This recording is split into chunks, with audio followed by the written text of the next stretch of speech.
have a little bit of future affection, and most of the science fiction films that are kind of plausible are sort of future or future apocalyptic, and maybe we have an opinion about how we would like that to turn out.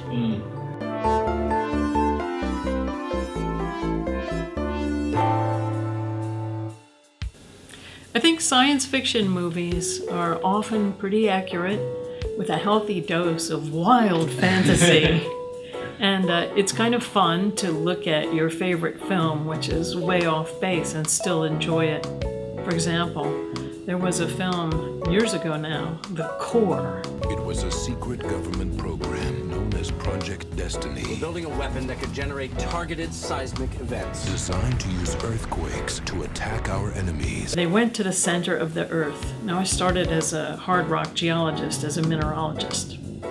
And we got to the center of the Earth, and there was a mineral that would never exist at the pressures and temperatures at the center of the Earth. And we laughed uproariously as we all sat in the theater and cheered, because it was like watching slapstick. The core of the Earth has stopped spinning. The spinning core protects us from cosmic radiation. I think we have to resist the temptation to assume that we're smarter now than people were, say, 15, 20 years ago. And I don't think it's so much that we're getting better as that we're paying attention to details that might sell the plausibility a little bit more. I loved gravity, but there was so much about gravity that I would never have analyzed as being scientifically accurate. I loved the movie The Martian, mostly because I get up every day and study Mars. So of course, anyone dealing with my favorite subject gets a kudo. That being said, I didn't look at The Martian in terms of its scientific veracity.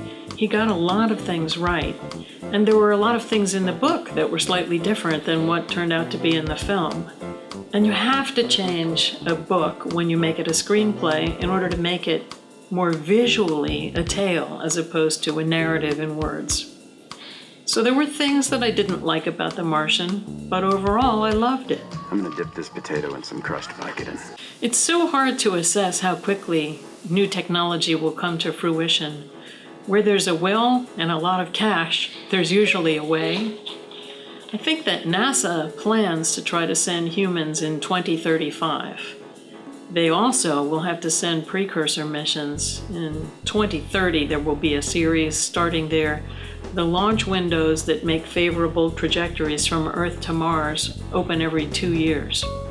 So if we consider Curiosity presently in Gale Crater and the Mars 2020 mission and whatever other international missions we might get, if we can use those launch windows every 2 years to prepare for that, I think we'll be ready. Mark Watney, space pirate. Nah, I think I'm pretty boring compared to Mark Watney. But I will say that in a distant past, I used to classify scientists and engineers as kind of nerdy and boring.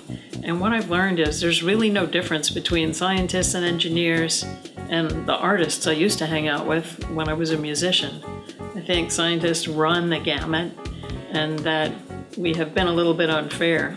I loved the way Matt Damon played Mark Watney, because that's like guys I go to the field with.